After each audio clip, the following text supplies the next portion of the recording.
Hello everyone, welcome back to our channel. Friends, అందరూ బాగున్నారా? అందరూ బాగుండాలని కోరుకుంటున్నా. ఫ్రెండ్స్, ఈ రోజు అయితే నేను ఏలూరు ట్రిప్ కి అయితే వెళ్తున్నా. ఈ మొక్కలకు వచ్చేసి సీజన్ అనుకుంటా, ఎక్కడ చూసినా విపరీతంగా పూసినాయి. ఈ రూట్ వచ్చేసి మందలపల్లి టు చింతలపూడి రూట్ ఇది. నేను వచ్చిన గాలికి చెట్లు పడిపోయినట్లున్నాయి. మన వెహికల్ బట్టే సందేహం ఉంది కరెక్ట్. ఇక్కడ ఏదైనా లారీ వస్తే దాన్ని అయితే రిమూవ్ చేసుకోవాలి. ఫ్రెండ్స్, మేము స్టార్ట్ అయినప్పుడు వాటర్ క్యాన్ తీసుకురావడం మర్చిపోయాం. అందుకని వాటర్ క్యాన్ కోసం అయితే మేము ఎర్రగొండపల్లిలో ఆగాం. మాతో పాటు ఇంకా కార్ కూడా వస్తుంది, అదైతే వెనకాల ఉంది. దానికోసం కూడా మేము ఇక్కడ వెయిట్ చేసాం. ఈ రూట్ చూసారా? ఇది వరకు అయితే మొత్తం ఏలూరు వరకు ఈ టైప్లోనే ఉండేది. ఇప్పుడైతే కొంచెం పర్లేదండి. ఒక 20 కిలోమీటర్లు 30 కిలోమీటర్లు ఇలా ఉందో, మిగతా అంతా రోడ్డు పర్లేదు, బాగానే ఉంది. ఇది వచ్చేసి ఏలూరు హైవే. జస్ట్ ఇప్పుడే ఎక్కినాం. 1 కిలోమీటర్ వెళ్ళిన తర్వాత మళ్ళీ లెఫ్ట్ కి తీసుకుని వెళ్ళాలి. ఫ్రెండ్స్, ఇక్కడ ఫ్రంట్ లో వెళ్తున్న కారు స్విఫ్ట్ డిజైర్. ఇదే అండి మనతో వచ్చే వెహికల్. ఈ వెహికల్ లో ఉన్న పర్సన్స్ కి లొకేషన్ తెలుసండి, అందుకే మనం కార్ అండ్ కార్ ఫాలో అవుతున్నాం. ఫ్రెండ్స్, ఇక్కడ కనపడుతున్న వాటర్ మిలాన్స్ వచ్చేసి ఇవి ఆర్గానిక్ గా పండించినాయి అంట. టేస్ట్ కూడా చాలా బాగున్నాయి.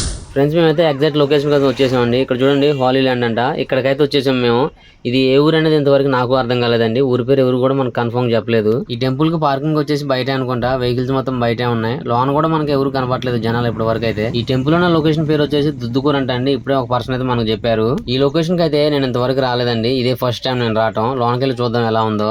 ఫ్రెండ్స్, ఇక్కడ విజిటింగ్ వచ్చిన ప్రతి ఒక్కరికి ఈచ్ వన్ పర్సన్ కి వచ్చేసి 30 రూపీస్ ఛార్జ్ చేశారు. అంటే మనిషికి 30 రూపాయలు తీసుకున్నారు. చిన్నోళ్ళైనా సరే పెద్దోళ్ళైనా సరే 30 రూపీస్ అంట. ఈ లొకేషన్ మొత్తం మీద షాప్ వచ్చేసి ఇది ఒకటే కనపడుతుందండి మనకి. మీకు ఎవరికైనా కీ చైన్స్ కావాలన్నా, లేదంటే నెక్స్ట్ గ్రాసరీస్ కావాలన్నా ఇక్కడే కొనుక్కోవాలి. ఆల్రెడీ నేను కీ చైన్ అయితే ఒకటి షాపింగ్ చేశాను. వీళ్ళందరూ కూడా మన వెహికల్ లో వచ్చిన వాళ్ళే అండి. వీళ్ళతో పాటు మనకు కూడా టికెట్ తీసుకున్నారు. మేము కూడా లోన్కి వెళ్ళి అయితే మొత్తం చూసేస్తాం. నేనైతే ఫస్ట్ టైం అందులోకి రావడం. ఎంత సెట్టింగ్ ఉందని నేను ఎప్పుడు అనుకోవాలా. తెలిస్తే ఇక్కడికి మామూలుగా చూడటానికి అని వచ్చేది. ఇవేంటి మరి ఫ్లేవర్లు ఉన్నట్టు ఉన్నాయి ఇవన్నీ. ఫ్లేవర్లా పోసి ఇవన్నీ అదే అన్న, అటు పేరే ఫ్లేవర్లు. అమౌంట్ కట్టాలి, అడుగు టోల్ గేట్లో నిలవు. నేనైతే చాలాసార్లు గౌరీపట్నం వెళ్ళండి, నెక్స్ట్ గుణదోలు కూడా వెళ్ళా. ఈ రెండు కూడా చర్చికి సంబంధించినవి, కానీ ఆ రెండింటిని మించి ఉంది ఇక్కడైతే.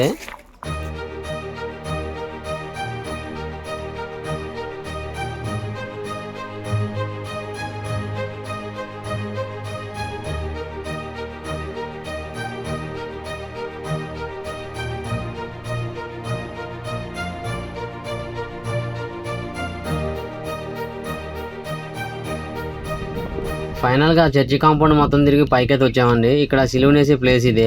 హైలైట్ కట్టారు. ఇక్కడ మొత్తం కన్స్ట్రక్షన్ స్టోన్స్ తోనే చేశారు. చూడటానికి కూడా బాగుందండి. ఇంకోసారి కూడా విజిటింగ్ చేయొచ్చు. ఎవరైనా రావాలనుకుంటే రావచ్చు. ఏలూరు దగ్గర దుద్దుకూరు. మనకి వెహికల్ అయితే ఒక వాటర్ క్యాన్ ఉంది ఖచ్చితంగా. అంటే మనం తెచ్చింది కాదు, కస్టమర్స్ తెచ్చింది. మనం ఈ వాటర్ క్యాన్ కోసం ఎక్కడైనా స్పెషల్గా దానికి స్పేస్ అరేంజ్ చేయాలి. వెనకాల డిక్కీలో కొంచెం సీట్ ముందుకు జరిపోయినా ఇక్కడ పెట్టుకోవాల్సి వస్తుంది. ఒక సీట్ తీసేస్తే ఈ సీట్ ఎలాంటిది ఇంకోటి ఉంటుంది కదండి, అది తీసేసి వాటర్ క్యాన్ పెట్టాం. వాళ్ళ లగేజ్ అయితే ఇక్కడ వదిలేసి వెళ్ళిపోయారు. మన వెహికల్లో మనం కూర్చొని కాపలా ఉండాలి తప్పదు. వాళ్ళు ఏ టైంకి వచ్చినా కానీ ఆ టైం వరకు మనం వెయిట్ చేయాలి. ఇక్కడ వాతావరణం అయితే బాగానే ఉంది, కొంచెం చల్లగా ఉంది. పార్కింగ్ అయితే రోడ్డు మీద పెట్టుకున్నాం, రోడ్ సైడ్ పెట్టుకున్నాం. కానీ చెట్లు అయితే ఉన్నాయి, చెట్ల కింద పెట్టుకున్నాం మన వెహికల్. పర్లేదు ఇప్పటి వరకు అయితే. మన వెహికల్లో కస్టమర్స్ అయితే వచ్చేసారండి. టైం అయితే ఎక్కడ వేస్ట్ చేయలేదు. మనకి ఫుడ్ టైం అవుతుంది. ఏలూరు సిటీలోకి వెళ్ళి ఎక్కడైనా రెస్టారెంట్లో తినేద్దామని చెప్పారు. ఈ రోజు సండే కావడం వల్ల ఏలూరు సిటీలో ట్రాఫిక్ అనేది ఏం లేదండి. నార్మల్ డే వచ్చినప్పుడు అయితే అసలు ఫుల్ ట్రాఫిక్ ఉంటుంది ఏలూరులో. ఫ్రెండ్స్, మేమైతే బిస్మిల్లా బిర్యానీ పాయింట్లో అయితే తినామండి. ఇక్కడైతే పర్ఫార్మెన్స్ అయితే అంతగా ఏమనిపించలేదు. స్పైసీ అయితే చాలా తక్కువ ఉంది, కానీ పర్లేదు, తిన్న ఫీలింగ్ అయితే ఉంది. ఏలూరులో ఈ లొకేషన్ ఎవరికైనా తెలిస్తే నాకైతే కామెంట్ చేయండి. ఏలూరు దగ్గర దుద్దుకూరు కాడికి వెళ్ళినాం. నెక్స్ట్ మాకు చింతలపూడి దగ్గర అల్లిపల్లి. ఇక్కడికి వచ్చాం. వీళ్ళు చర్చి వాళ్ళు కాబట్టి 2 చర్చిలు కూడా చూపించారు. ఎవరైనా మళ్ళీ ఎప్పుడైనా మనకి ఇక్కడ కిరాయి చెప్పినప్పుడు అయితే డైరెక్ట్గా మనం రావచ్చు. ఫస్ట్ టైం కాబట్టి మనకి ఈ రోజు తెలుసుకున్నాం కాబట్టి నెక్స్ట్ టైం సింపుల్గా రావచ్చు. ఇప్పుడైతే కొంచెం అడుక్కుంటూ ఎదుక్కుంటూ రావాల్సి వచ్చింది.